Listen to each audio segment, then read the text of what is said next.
So we're starting a new unit, and this unit is on arithmetic sequences and series and geometric sequences and series. So it's a pretty short unit. This is going to be lesson 8-1. So this is a whole lot of just vocabulary that we're going to be using throughout this unit, but essentially a sequence is just an ordered set of numbers. So I would highlight that if I were you. The dots, the ellipses, mean that there are more numbers coming, so that means that the sequence continues on. This happens to be an infinite sequence because it has a beginning but it doesn't have an end. It goes infinitely in this direction. Now just because you have ... does not mean you have an infinite series. You could have a finite sequence where you have a certain number of terms and it might be shown to you like this. So you could have 2, 4, 6, ... 16, 18, like that. So just because you have a ... doesn't mean it's infinite. If it's in the middle of your sequence, then it's going to be finite. If you have a beginning and an end and you don't know all that's in between, that doesn't mean that it's not finite. In fact, it is, because I'm going to show you how to figure out what is the common difference and how could you find out the missing part. And then the nth term just means it's a general term. Like this is the first term of the sequence, fourth term of the sequence, second term of the sequence, third term of the sequence, and so forth. And this is going to be your nth term. I'd have to figure out how many terms are here total to actually determine what this position number is. But the nth term just means we could be finding the 5th term, the 14th term, whatever. And so that also refers to the term of the sequence. Each term has a number in the sequence, first, second, third, so forth. Then there's explicit rule versus recursive rules. So these are important for you to know the difference between, because you'll be asked to write an explicit rule versus a recursive rule, whether it's geometric or whether it's arithmetic. So your explicit rule makes reference always to the first term. So always to that first term. It describes the nth term in a sequence. So there's two different ways that you could write your explicit rule. Here's one of them. So a sub n is equal to a sub 1, which means the first term, plus n minus 1 times d. D is your common difference. So that's way one. The second one that you could use, let me get a different color here, would be a sub n is equal to d times n plus c. But you'd have to know what c is. Well, c is going to be a sub 1 minus d.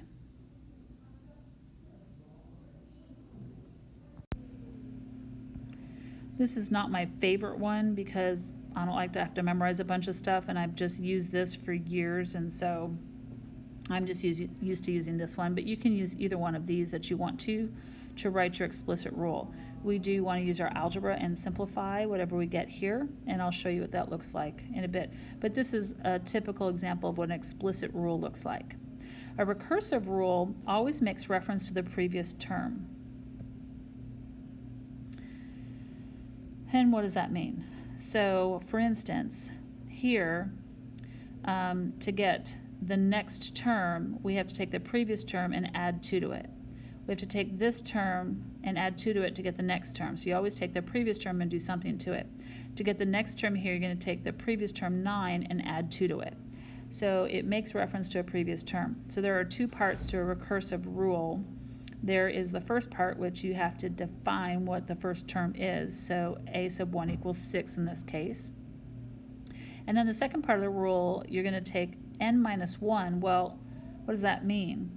If we're trying to find the third term of the sequence, so if we let n be 3, and we put 3 minus 2 here, or 3 minus 1 here, that would be 2. The second term of the sequence is the term that comes before a sub 3, which is the third term. So in other words, a sub 1 is the term that comes before a sub n. So you always take the term before and then add or subtract to get the next term. So it seems a little confusing right now, but as we go through this, it'll start to make more sense. So let's look at example 1.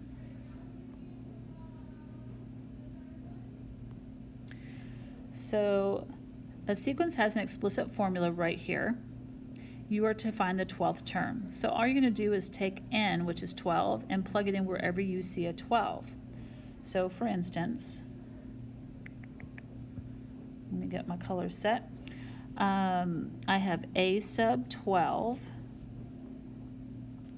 is equal to 12 times 12 plus 3. So 12 times 12 is equal to 144 plus 3, and that equals 147. So your a sub 12 is equal to 147. So pretty simple. Then you are to find the first 3 terms given, straighten that out, given this explicit rule. So a sub 1, a sub 2, a sub 3. So a sub 1, a sub 2, and a sub 3. And so then all of these, we are going to take the explicit rule that they gave us, and we're going to substitute in the number that I put here in red.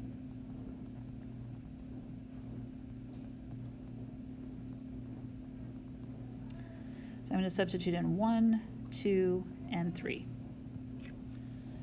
And so we end up with 4 plus 0 times 5, which is 4. Of course, since we know that the way this rule was written, we know that 4 is your a sub 1. Because if you'll recall, this is a sub 1 plus n minus 1 times d. So d is my common difference, and so I know that I'm adding, it's positive, so I'm adding 5 to each term starting with 4. So I mean, theoretically, you could take 4 and add 5 and get 9. So your first term is 4. You probably didn't have to go through this. I just wanted to prove to you that it was. And you could do 4 plus 5 is 9, or you could work it through the specific explicit rule here. So we have 4 plus 1 times 5, which is indeed 9. And if we add 5 to 9, we should get 14. So we have 4 plus 2 times 5, which is indeed 14. So your next 3 terms are 4, 9, or the first 3 terms 14, dot, dot, dot. All right, you find the 11th term. So pause the video and find the 11th term.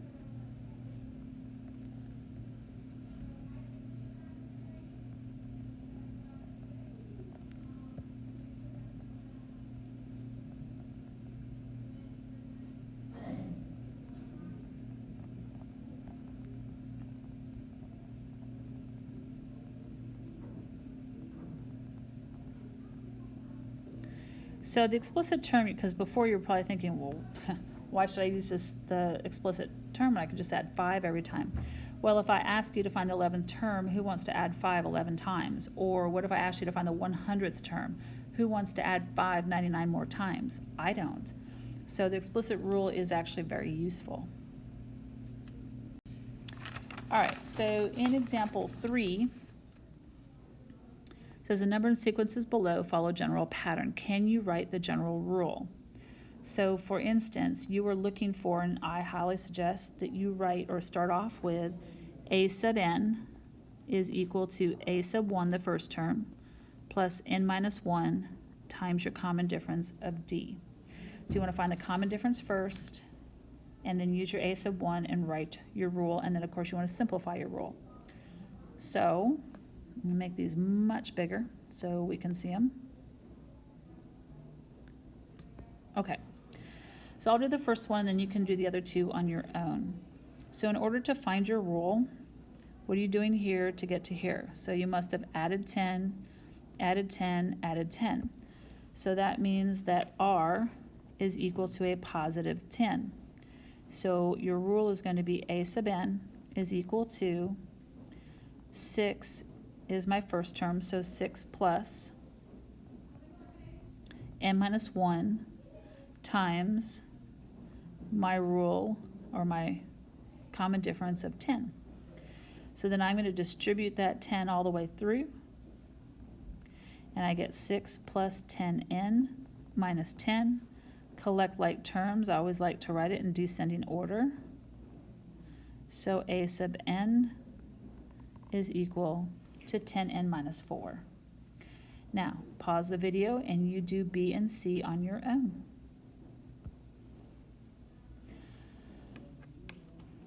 All right, so basically, from here to here, we added 0.25, and if I add 0.25, I get 1.5 and add another 0.25. So my R is 0.25. If there's a decimal in your problem, you can have a decimal in your answer. And so for my rule, A sub n is equal to, first term is 1, plus n minus 1 times my common difference of 0.25. Distribute this all the way through, and I get 1 plus 0.25n minus 0.25. 1 minus a quarter is equal to 75 cents, but I want my n term first. So 0.25n plus 0.75 is my rule. And then C. Now C is negative all the way through, so we're getting actually smaller. So since we're getting smaller, we must be subtracting. So I'm subtracting 3, subtracting 3, subtracting 3, subtracting 3. So our R in this case is a negative 3 because we're subtracting. Our R, D, my bad. Have I been using R throughout all of this? Of course. That's because I just did the lesson today on geometric sequences, and so I got R on the brain. Sorry, D. If I did that in the first page, I apologize. Correct it in your brain. All right, so then A sub n is equal to negative 1 is our first term, plus n minus 1 times my common difference of negative 3. So I'm going to use parentheses around that just so that it doesn't look like I'm subtracting 3. So that equals negative 1 minus 3n plus 3. So A sub n is equal to negative 3n plus 2. All right, let's talk about recursion.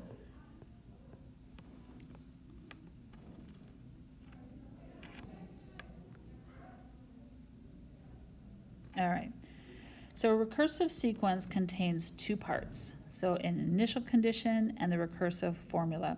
So the initial condition is just stating what the first term is. So A sub 1 is equal to some number.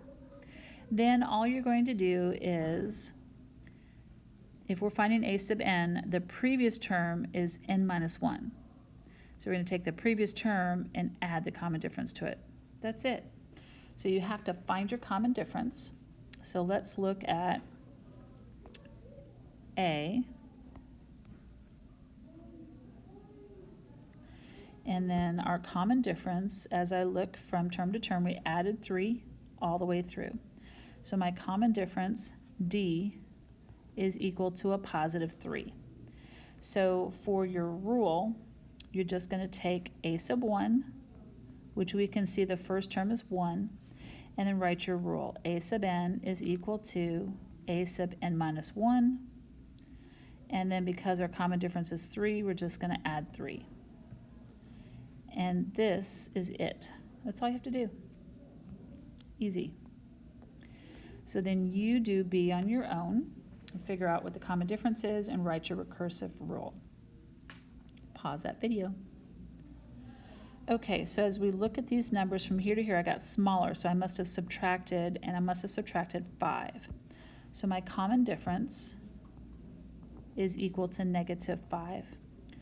So a sub 1 is equal to 4, and a sub n is equal to a sub n minus 1 minus 5. These two parts are your rule. Okay, so arithmetic sequences have the same differences between terms. So in other words, if I take any two terms and subtract them that are next to each other, they should be the common difference. That's all that this is saying.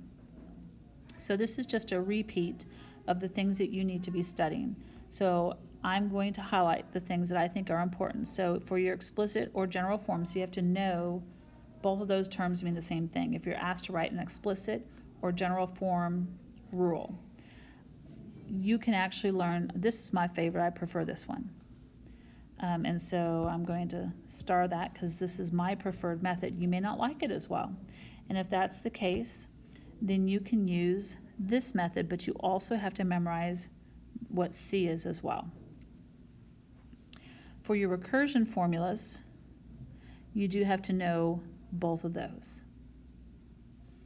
So make sure you just pay attention to the directions. All right, so for example 5, why is this doing this? There we go.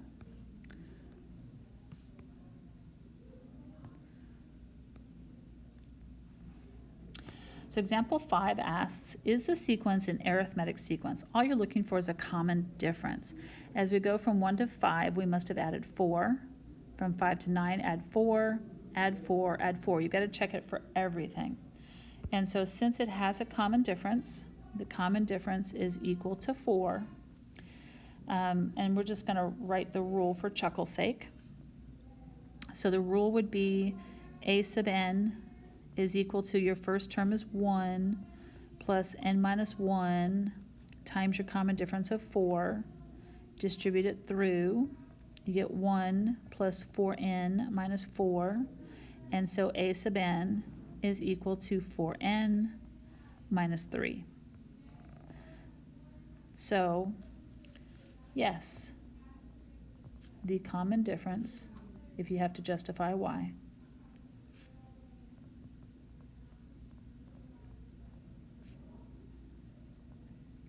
is 4. So I would like to now find in example 6 the 46th term of this sequence. Well, in order to find the 46th term, I mean, I could take this, figure out the common difference, and I could keep adding or subtracting that common difference until I got to the 46th term. I can't think of anything worse I'd like to do. Well, maybe I could, but that doesn't seem terribly exciting. So instead, it would be easier if you actually found the explicit rule and then just plugged 46 in for n. So R, see, there I go again with R. How about D? So D is equal to 3 in this case, because we keep adding 3 each time to get to the next term. So our rule, a sub n, is equal to, our first term is 2 plus n minus 1 times the common difference of 3. So distribute your 3. A sub n is equal to 2 plus 3n minus 3. A sub n is equal to 3n minus 1. Now I can find a sub 46. So that's finding the 46th term.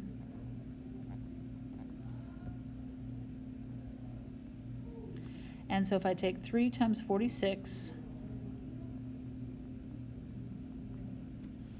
I will get I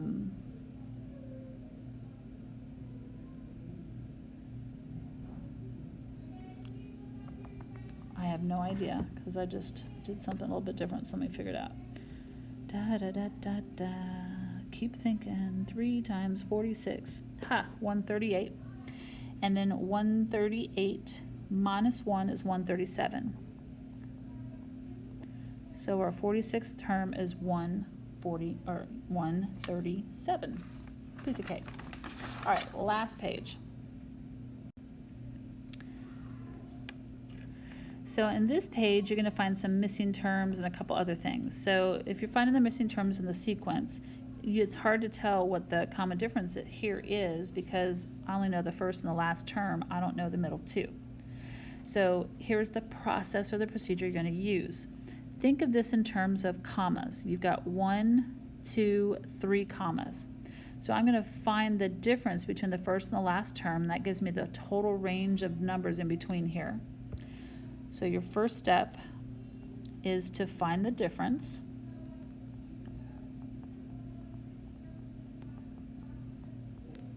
In your first and last. So I'm going to take 125 and subtract 80. And I get 45. Then your second step is to take that 45 and divide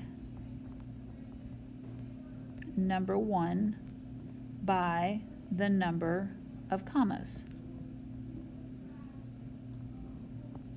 So I'm going to take 45 and divide it by 3 because I had 3 commas. And I get 15.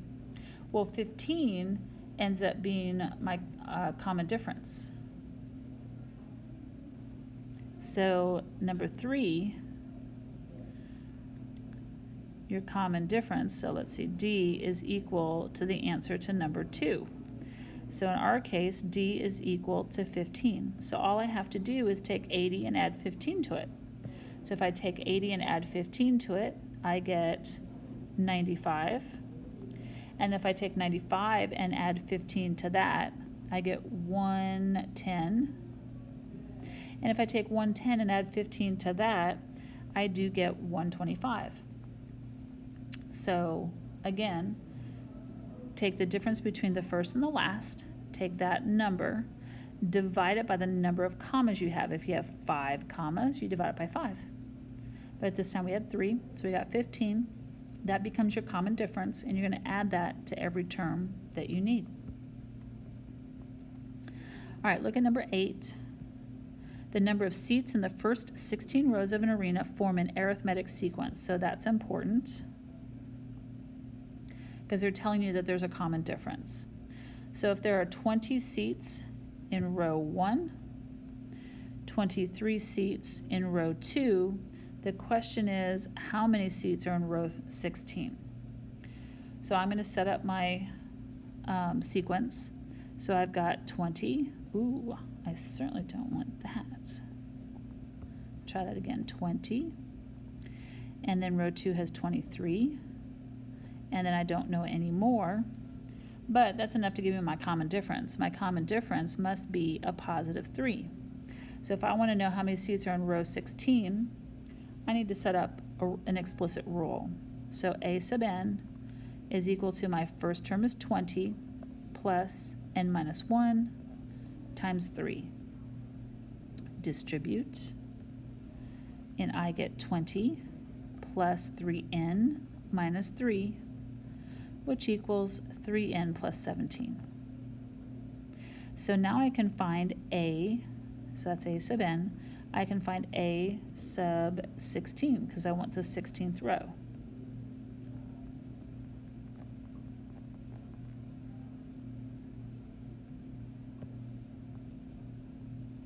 So A sub 16 is equal to 48 plus 17.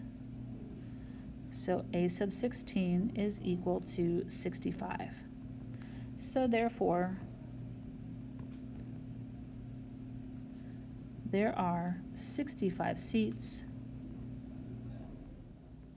in row 16.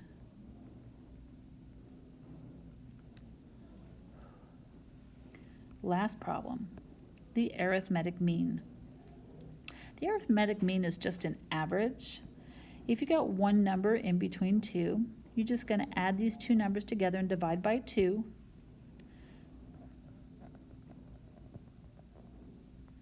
And divide by 2. And you get 115.